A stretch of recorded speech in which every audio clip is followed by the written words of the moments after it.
What's up, everybody? This is Derek with Fitted Grain. Today I'm going to be converting some base kitchen cabinets from the cave that they are to something easy and user-friendly to use every day.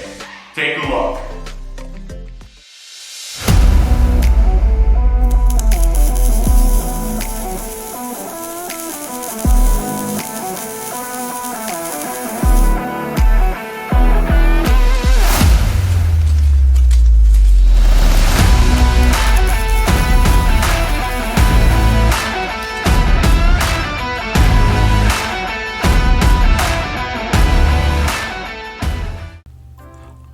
There she is, cutting fruit for the family. So nice.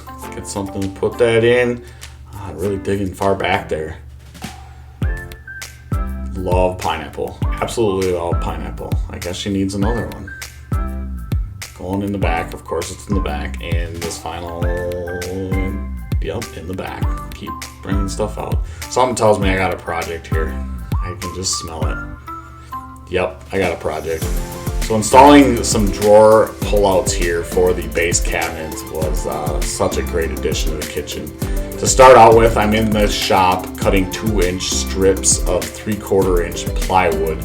And these are just going to act as filler strips for the back of the drawer slides themselves. So it keeps that drawer slide out 3/4 of an inch on each side too, so it will clear that face frame of the base cabinet. That sounds really confusing, and hopefully it's a little more clear as you see me installing these. And on top of those strips, because it is plywood, I just decided to rip down a 1/4 inch piece of maple, and I was just gonna glue that on the top of the plywood filler strip, because you will actually be able to see that from the top as you look down into the cabinet once everything is installed. And I suppose I could have used a piece of solid maple for the filler strips, but I had the 3/4 inch plywood already in the shop and figured I might as well just use that with some kind of a homemade veneer situation on top, which worked out very well. Cutting everything down, 22-inch base cabinet, pretty standard.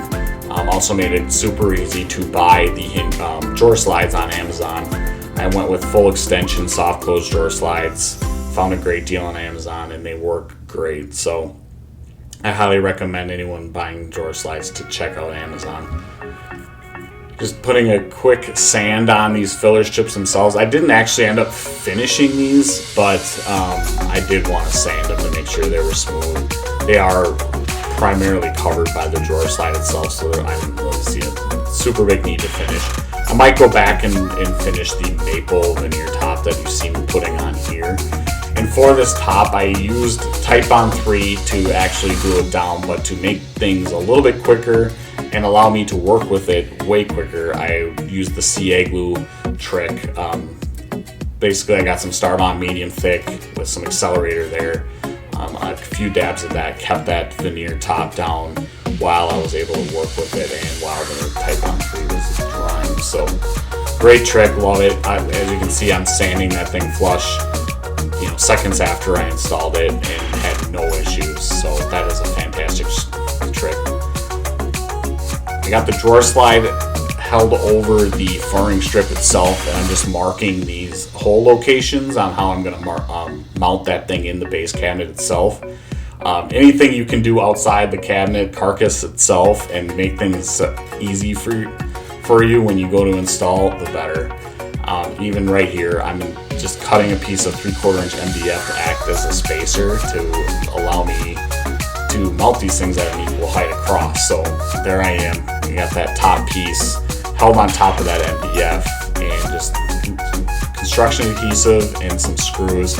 Everything was super solid. When I installed the lower ones, I just ripped down the MDF to a little bit skinnier height and was able to install the lower ones. So you can see I got the top and the bottom ones done in both cabinets, same trick. And now I come back and install the actual drawer slides themselves, and you can see those drawer slides come out past that door. So that was the reason for that filler strip itself. Back out in the shop, I'm going to start building the trays. So I got some 3/4 inch maple veneer plywood here, cutting it down to some rough dimensions on my table saw and chop saw here, just to kind of get me close, and then I get back to the table saw to cut it down to the actual measurements for all 4 trays that I'm building. This is actually me cutting the rough size down to the final size for the trays. For the trays, I did wrap it in solid maple, so the two sides and back are 2-inch strips of maple, and then the front is a 1-inch strip. And you'll see that in a little bit as I kind of get everything laid out. So I just cut a bunch of 2-inch strips and 1-inch strips to make up the back and sides for all 4 trays that I'm making. And I think I'm just doing a final 2-inch run here for a final piece, and then I start cutting it down the length and lay it out. I see a few burn marks on that maple, which is bothering me. So I definitely got to get that saw blade out of there and get it cleaned up, because I think that's probably what's causing it.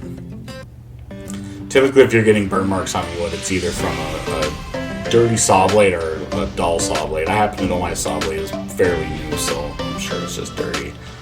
So just doing a final measurement on the side here to make sure that my plans were accurate, which they were, which is great. Love when that happens.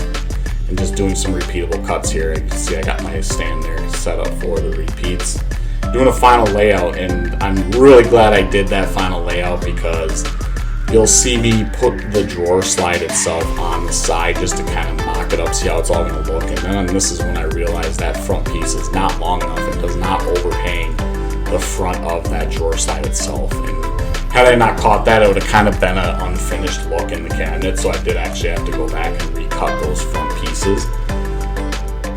To mount those sides and backs, I decided to go with pocket screws. You'll never see this, and if you do see it, you probably have other problems because you're going to be on your back looking up at my base cabinet. So here I am installing all the pocket holes. Way too many holes for this application. I don't know why I do this, but I do it every time I install I have drill pocket holes. It's just, I figured the jig's there, your drill's there, you might as well just make the hole. So I start with actually gluing on both sides and then clamping it so then it's in place while I flip the whole thing over and install the actual pocket screws. And you can see I did add a little bit of 45 detail where that clamp is in the front nearest to me. That 45 just comes out and times out with that front piece that I'm putting on these trays. Flipping it over, and then go to town on filling all these pocket holes.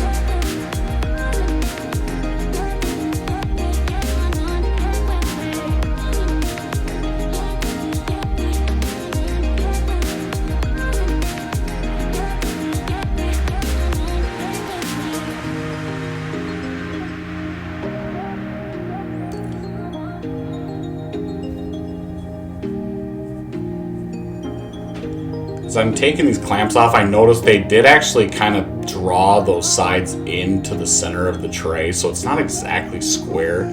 So as I'm putting on the back piece, I'm taking this opportunity to kind of square that up, which is why I actually used the nail gun here to tack that on versus the pocket screws, because with the nail gun I was able to kind of finagle those sides back out. You can see me kind of pulling that side back out while I put nails in each of that back corner. So after I was done doing that, everything was squared up real nice. But yeah, those sides kind of tilted in on me a little bit. Just cleaning up some glue. You know, everyone has different methods for cleaning up glue. A lot of people like to let it set for about a half hour, 45 minutes before they scrape it off. I get so nervous of doing that because I know I'll get sidetracked. Next thing I know, the glue is going to be completely dry on there, and then I'm going to have even more of a mess. So typically what I try to do is wipe it off with a damp rag before I do anything, just to make sure that I'm not going to have a problem in the future. So now I set up my router with a 1/4-inch roundover bit just to knock down all the sharp edges and protect the wood from any heavy dishes that may get banged on this thing as they're being put away or taken out. So it's just a real simple 1/4-inch roundover all the way around the whole thing.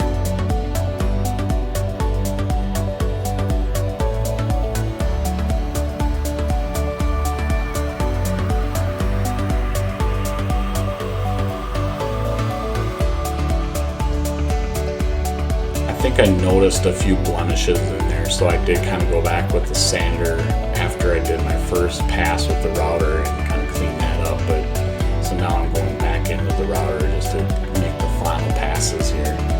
get that little 45 detail I was talking about earlier dealt with. And here I realize I am going backwards against the wood.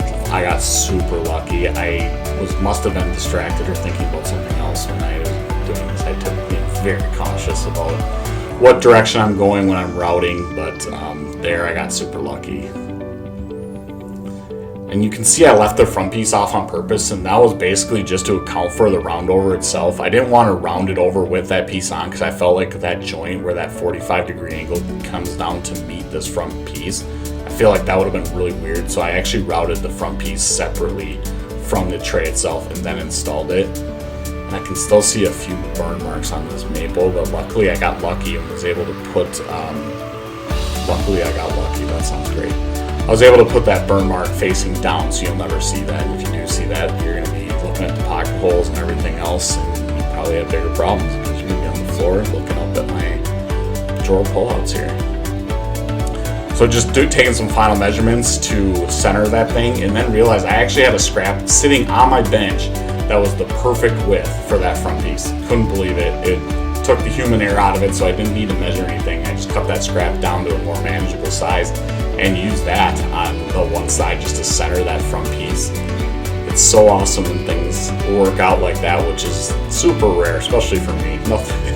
Nothing ever seems to be that easy, but I love taking the human error out of everything just because, man, things just kind of can go wonky in a quick hurry. So just kind of flushing everything down. You can see I did add the screws to those back pocket holes because I just had to. And now I wanted to just kind of go around with the hand sander and knock everything down, make sure everything was kind of tidied up for finish and make sure I had no swirl marks from my random orbit sander. And this was 220 and blow it off, and I think I went 220 and then ended up getting I went damp on it and popped the grain, and then came back after I popped the grain with 220 again. So I probably did it twice. I applied the TotalBoat Halcyon finish to this. I went 3 coats and it worked out fantastic. I actually didn't film myself doing it just because that's boring. I didn't feel like anyone would actually want to watch me install or applying this finish. I don't know why I keep saying installing. But actually after this I realized I didn't have any really high grit sandpaper or steel wool or anything like that in my garage. So I went in the kitchen and found a clean sponge, and I'm just using the scrubby side of that sponge to basically smooth out everything, and it worked so well. My wife kind of gave me a weird look on why I was sponging everything, but it worked really well. So now I'm just installing that second piece of that drawer slide on the side, and you can see again I'm using that spacer block, which worked out great. This way I can ensure that every slide is installed exactly the right height on the tray itself, and they're all exactly consistent. So you can see they just height wise they align. It was a great project and super user friendly.